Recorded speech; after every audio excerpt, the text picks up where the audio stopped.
Alright, I'm going to do a quick overview for Kamen Rider Memory of Heroes. I know that I generally wait until I finish a game before I do an overview, but this game is very slow-paced. The progression is set up very similarly to a Tales game, where you start off with basically nothing, and you get a lot more to work with overall towards the end of the playthrough. Apparently, there is both a New Game Plus and some kind of survival/boss rush mode, so the campaign is very slow-paced. There's lots of puzzles and walking and cutscenes and stuff, but the combat is actually quite good. The only problem I have with it is the stamina bar and the frame rate. The frame rate is 30 FPS, but that's kind of an advantage for the Switch version, so if you don't have a PS4 and you want to import this, the Switch version, at least on the Japanese eShop, does have English, so you'll be paying a lot more than what I paid for this, but you'll still get English on the Switch version. I do not have the funds to test the Switch version at this time. If I get donations or I decide to buy it when I get paid, then maybe that will happen. But anyway, today I thought I'd show the basic mechanics. So you have a light attack, pretty standard stuff, S string. You have a heavy attack. Your heavy attack actually takes stamina. You have R1, which is like your unique move. So you can chain them together, you can do stuff like this. Later on, I know that on the second difficulty, there actually is a ability that gives you unlimited stamina, so that's going to be really fun. The game feels pretty responsive, actually. The forms have different unique things about them. Now, the way you form change is actually pretty deep. So you hold the L1 button, and then you select the form that you want. The game will be in bullet time, pretty similarly to a lot of first-person shooters. You know, they give you a lot of bullet time, so you can choose what you want. Now, what's unique about this is that when you form change, you can choose what you come in with. So if I just do X, then he just goes into Heat Joker right away. But if I go back to Cyclone Joker and I choose Triangle, then he will do his launcher. Likewise, you can do that with your R1 as well. And then finally, you have your circle button, which is a unique attack. So you can do stuff like this. Let's do a little quick example combo.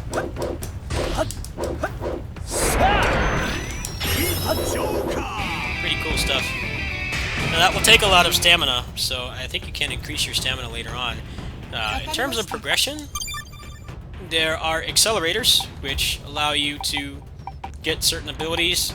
Like, these are the ones I got for pre-ordering the game, so this one gives more stamina and it gives more enemy codes, which is basically your currency that you'll be using to level up things. And then you have a level system for each individual form. Actually, no, you have a level up system for the form, I think. Like, see, it says there, Kamen Rider Double is level 2, so when I get double in general to level 4, I will get access to these new forms. Not new forms, but new attacks. Okay, so let's do a quick boss fight. Show you guys how things work.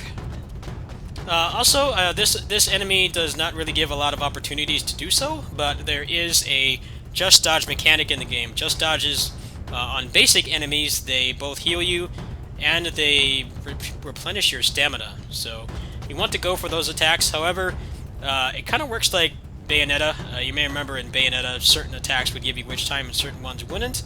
In this game's witch time is actually a little bit better than Bayonetta's, believe it or not, despite this being a budget game, because you actually are given a visual indication of what attacks can be countered and which ones can't. So you don't want to just stand there and wait for those attacks. You want to actually wait for openings and try to deplete their armor gauge whenever you have an ability to. I did test the counters. It does take off a significant amount, but not enough to the point where you want to sit around and wait, which I think is good because it makes things more interactive. Alright, so let's skip the cutscene and fight this boss. There's a regular enemy fight after this too, so I should be able to show the counters.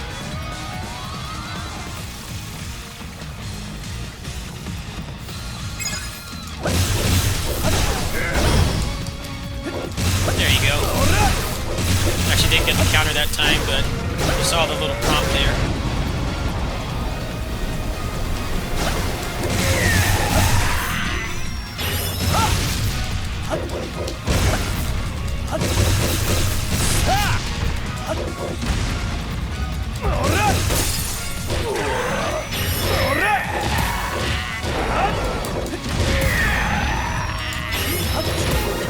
Yeah, there we go.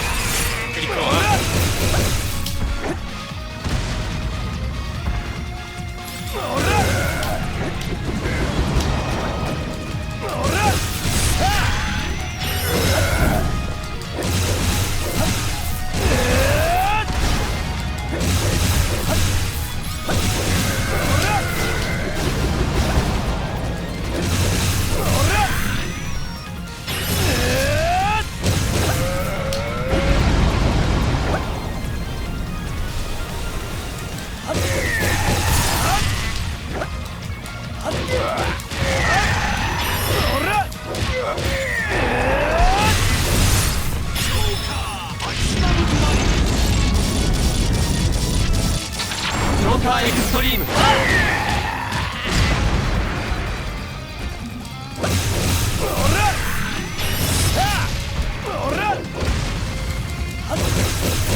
Boss fights are actually quite fun.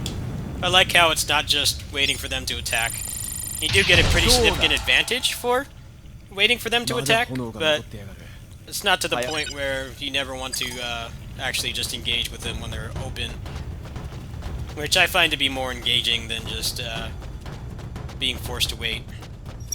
Okay, so there's a regular enemy fight down here.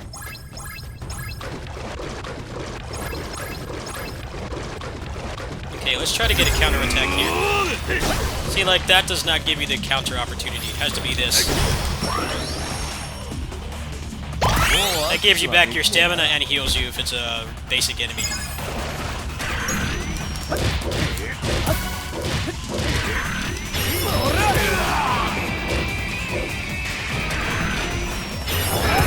There's a little combo for you.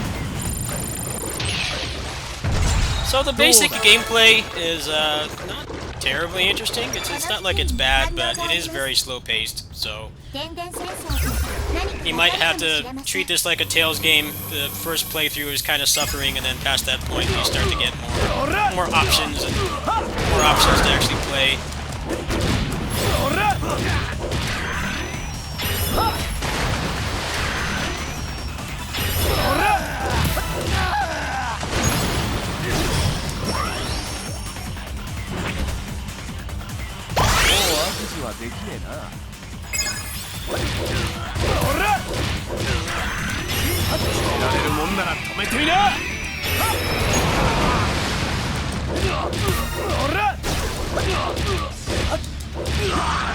I think this game does a pretty good job of showing what it would be like to be a Kamen Rider, actually using all the forms and stuff. Obviously, on the actual show and the movies, you know, they go really long periods of time without,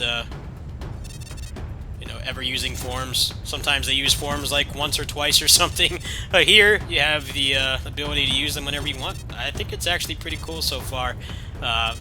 Sorry this is not a more in-depth overview. I wasn't expecting the game to be this long. There's 3 characters in this, and I only have Double so far, and he's got a lot of forms. Like I said, there is a new game plus. There is some kind of boss rush / survival mode, and there's a bunch of new items that you can get as well. So I think this will be fun to play again, but it definitely is a slow burner. It takes a long time to get to the point where you have a lot of freedom. I think I'm like 2 hours into the game right now, and I'm only 8% done, apparently, and I've been skipping the majority of the cutscenes. So it seems like a pretty meaty game. Once I get farther in the game, or ideally when I beat it, I will put up a more in-depth overview of the post-game content and show some more of the moves and stuff. Anyway, hope that helps you guys make an educated purchasing decision. I will see you guys later today with more stream content. Thanks for watching.